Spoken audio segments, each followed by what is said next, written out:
Hi. Hi friends. How are you all? Hope that you all are keeping fine. I'm also fine. So today we are going to discuss about the same lesson.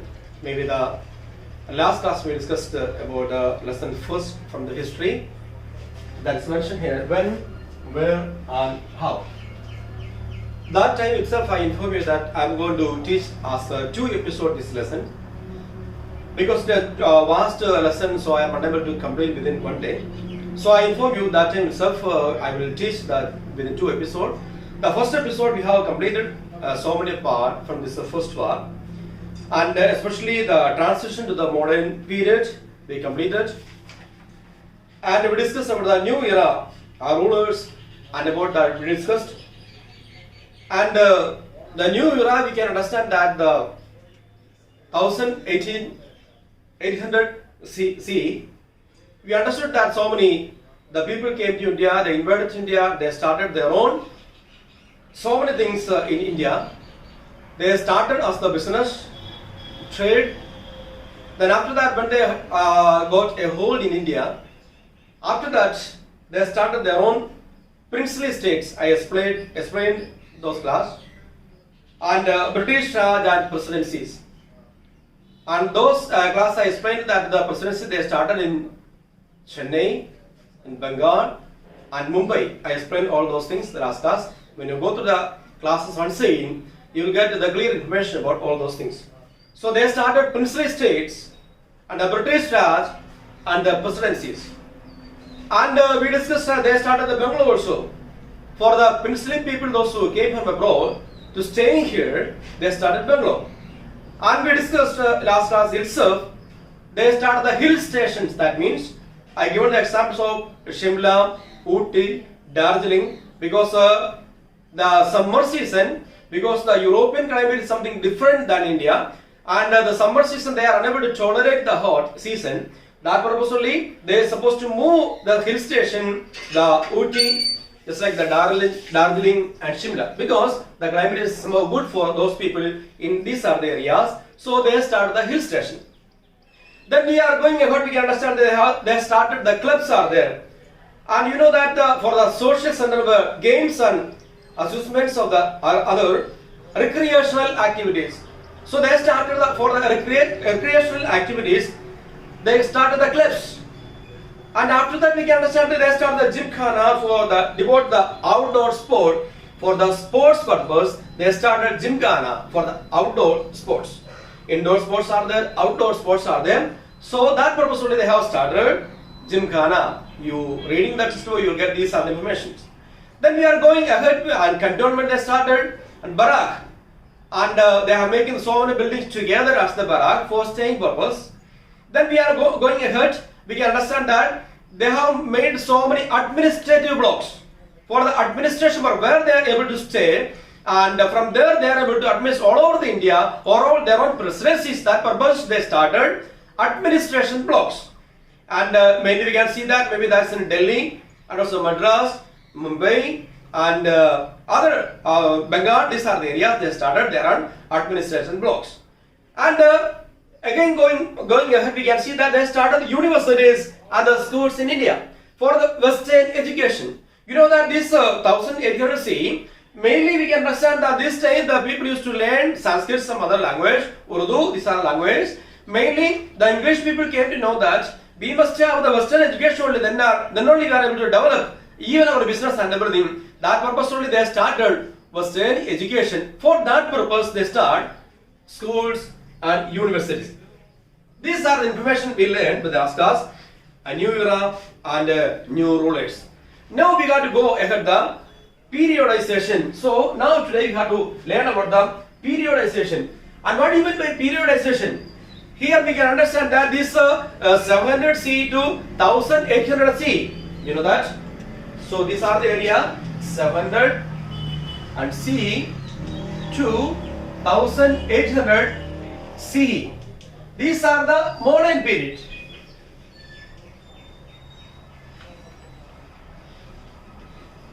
These are the modern period. 700 CE to 1800 CE, that means 1100 years that we already discussed. These are the areas, modern period. Actually, we can understand that this is the modern period for the Europeans. At the same time, for the India, they said, there says, and almost the historians said this is the colonial period for the Indian people. Why? How it has happened? You know that because the colonial period happened because of these people mainly they began in Europe with the coming of the Industrial Revolution, which changed the forever the way of goods were produced. And for the Europeans, we can understand that this period of the modern period, because they started so many industries over there, automatically every area of their realm they developed. But at the same time, what is actually happening with India? Because all the things they are exported from India to their nations. So we can see that for the British people, for the Europeans, mainly these are the years.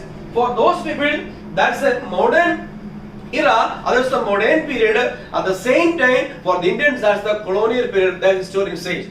Because of that, this time, because they are exporting even the things from raw material from India from the cheap rates.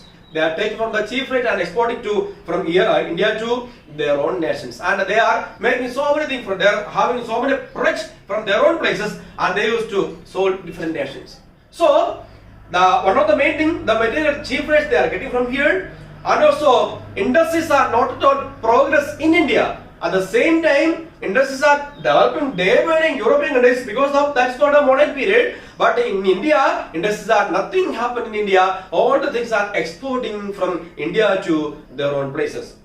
And also we can say therefore Indian historians refer to the period as a colonial period because in India there is no more development, in this no more technologies are taking place in India. All the technologies are taking place in modern technology. They are using European countries. At the same time, not at all practiced in India, and they are exporting even the cheap rates all the raw material from India to Europeans. That purpose only, maybe this periodization when we are learning. So with this the period for European people, that's the modern period, and for the Indian people as a colonial period. That's the understanding we are getting from this paragraph.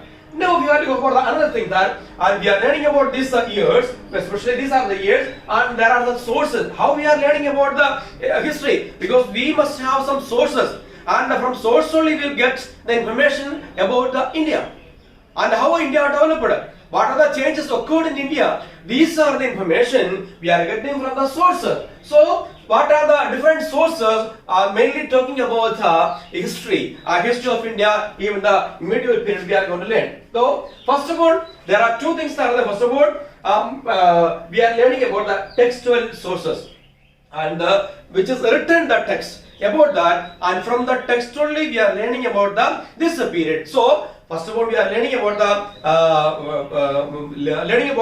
maybe the history from the sources, and first of all, we are learning about the textual sources. So from the textual sources, first one is called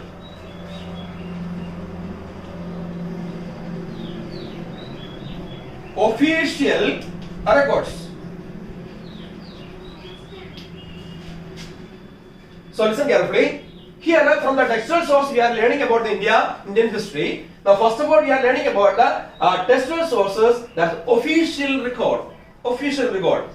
And what do you mean by official records? Here mentioned that the English East India Company maintained or meticulous written records of all the dealings. Maybe the English East India Company, they have made all the records, all the dealing, all the business, and the social and what are the changes are taking place, and everything the English East India Company made records. That's official records. So that official records also giving more information for our own history. That's one of the main contribution for India to make Indian history, because the official record, even the English History Company, they have started to write their own records. From that records we are getting the history of India. Now the point number 2, we can see our newspapers and press clipping.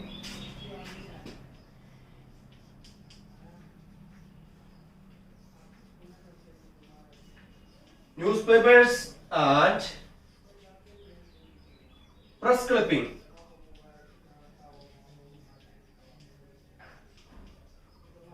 So listen carefully. First of all, from the official record we are getting information. and secondly newspapers and press clippings. So here we can understand that in those days maybe so many vernacular newspaper taking place, already printed out, and from there also, because that time the vernacular newspaper explaining about the culture and everything about that as a chronicle, they are in day-to-day affairs, they are writing their newspaper. So while we are taking and reading these are the newspaper, from there we are getting the history of India. So there are some newspaper mainly in vernacular language gives historians an insight into public opinion and news perspective of the times.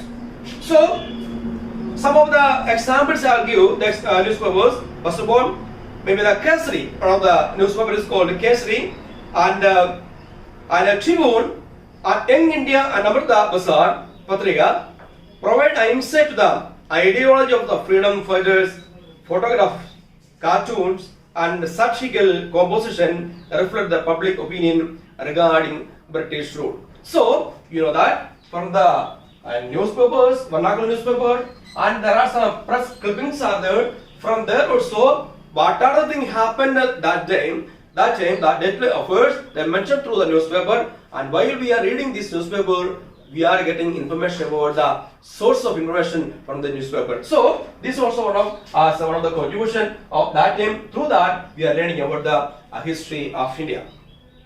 And thirdly, we have to learn about the Indology.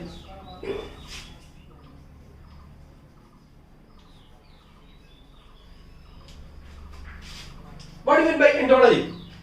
Because so many people, and they came abroad to India, they stayed here, they just want to learn about the ideology and every styles of India, and they attracted a number of the European scholars.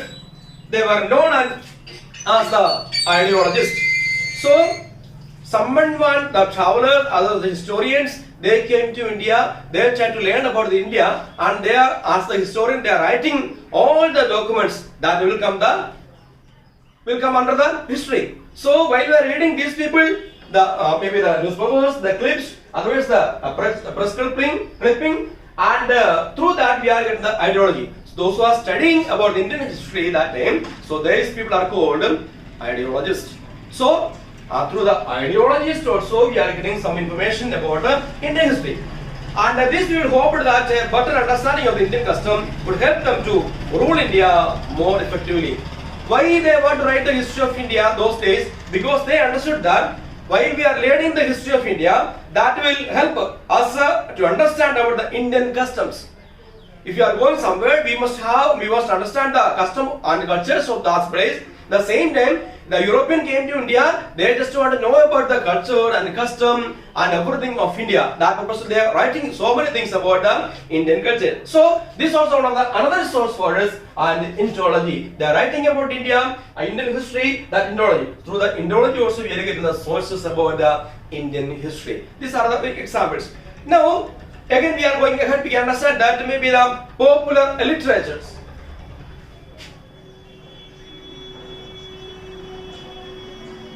Popular literature.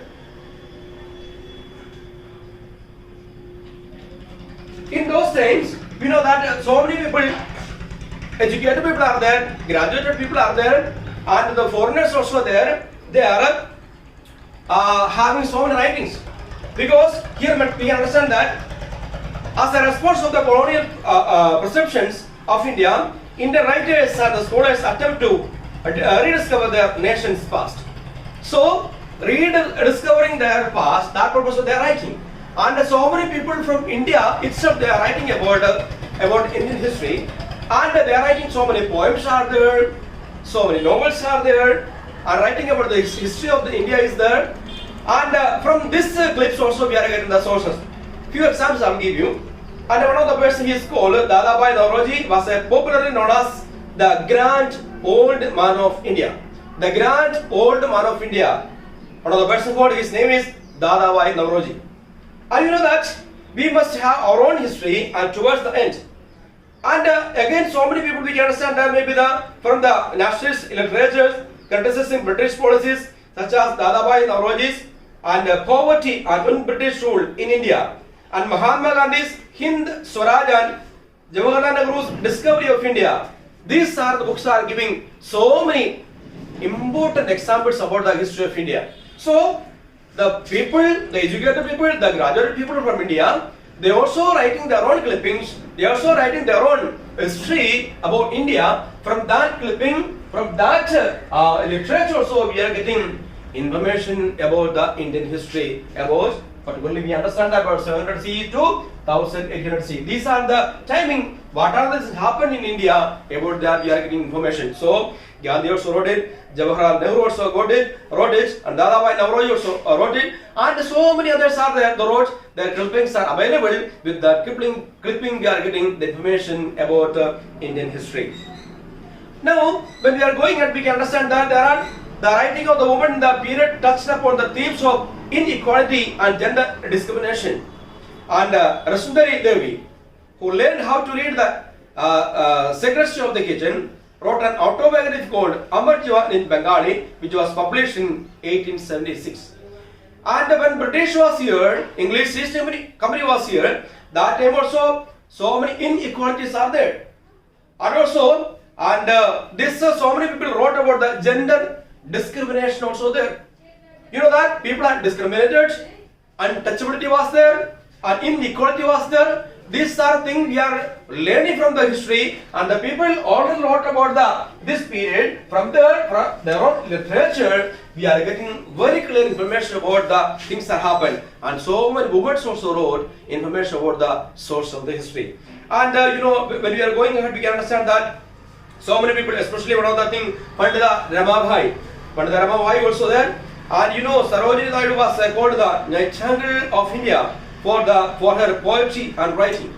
And Sarojini Naidu, and she was called Nightingale of India because she wrote the poetry, and that's a valuable information for Indian history. And Pandita Ramabhai is also there, and we are going ahead, we can see that. And Sati and Child, about that, maybe so many people wrote it, and especially Dr. B.R. Ambedkar, Jyotirao Phule, and E.V. Ramaswamy Naikad deals with these are the issues mainly, untouchability and everything. And for the constitutional board, Dr. B.R. Ambedkar, and you know that again so many Ishu Chandra Vidyasagar, Rajaram Mohan Rai, K.S. Chandra Sen, and Devendranath Tagore wrote extensively about the history of India. Through their poem, through their novels, through their writings, we are getting so many information about the source of our Indian history. So these are the mainly, maybe the textual sources we can understand, maybe official records are there, newspapers and press clippings are available, and Indology are there, and popular literature are there.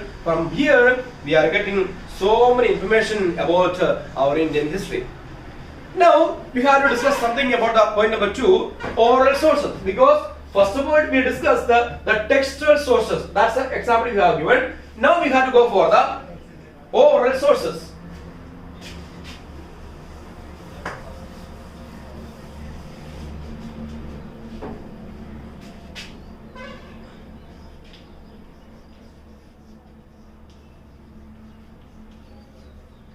Now we have to go for the oral sources. So we discussed already about the textual sources. Now we are going to learn about the oral sources regarding the history. So here, the oral sources regarding this includes audio recordings are there, musics, folk songs, interviews, recollections of permanent personalities as well as common people. You know that we discussed about this textual sources. Now discussing about the oral sources. Here we can understand that an example for that maybe includes audio recordings. That time maybe people have the conversation about that audios, and they are making the musics regarding their culture and custom, everything. Oh, those days musics are available, and folk dances are there. With the folk dance, they are giving a particular idea about their own dances, and they are giving the information that through that information. And the interviews are there, and for these are the things we are getting so many information about the history of our own India. So that's the oral sources. From the folk dance are there, it's includes music, folk songs, interviews, and so many. These are the clips we are getting the history of our India. And again, when we are going about, we can see that maybe the third part is the building and museum. Building and museum. That's the C part. And here we understood that maybe especially the music,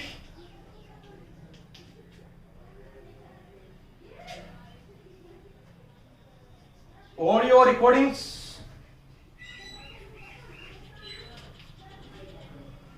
and folk dance,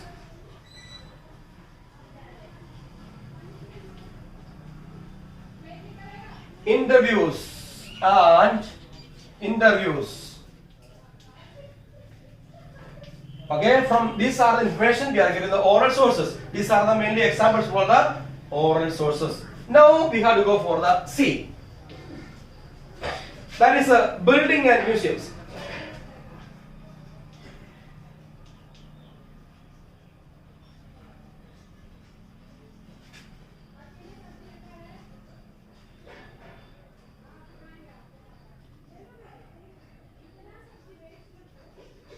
Okay, so we are getting information about the Indian history that from the building and museums. So how we are getting the information from the building and museum? And here mentioned that National Archives of India. The National Archives of India, New Delhi, is a treasure trove of information for the history of the period. And we know that these enable us to predict administration as well as the Indian response to it. The records of the archives of the captains dating from the mid-18th century, documents in England, Arabic, Persian, Urdu, Sanskrit, these are the languages we will get the archives are there. So maybe the archives of India, mainly that's kept in India, and from the national archives, and we are getting so many informations. And you know that this time the archives mainly included the main speeches of the national leaders. You know that these times so many national leaders they had their own speech, and through the speech they are always explaining about the nationalism and what are things they are struggling through. These are the struggles also that are revealed through their speech. So while we are hearing the speech of those people and through the National Archives of India, we can understand the history of India about these are the years. So the archives are there. Now we are going ahead, we can understand that from the National Museums of India. You know that next point, National Museums of India. So it is located in India, in New Delhi.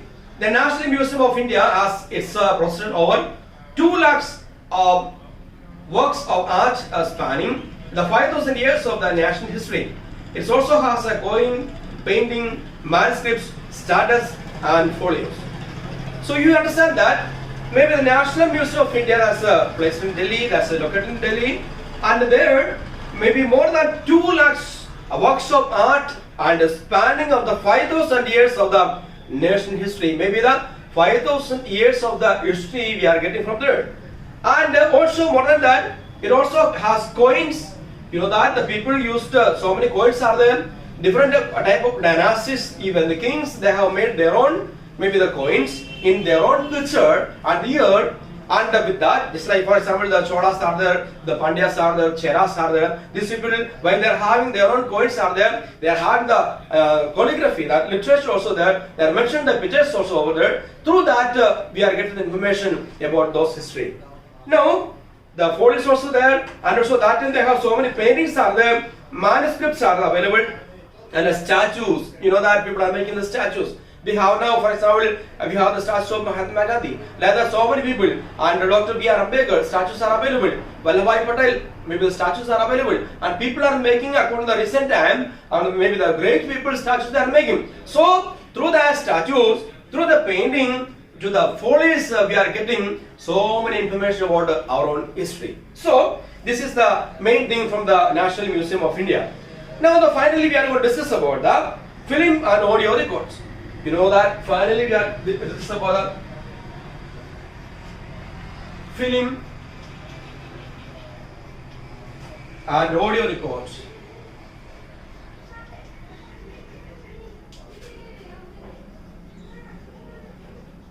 Okay, maybe we already discussed about the maybe the first one, maybe the oral sources, the example you have given for music or and audio recordings are there. And maybe the folk dances are there, and interviews are there, and the second point, and buildings and museums are available, And point number 3.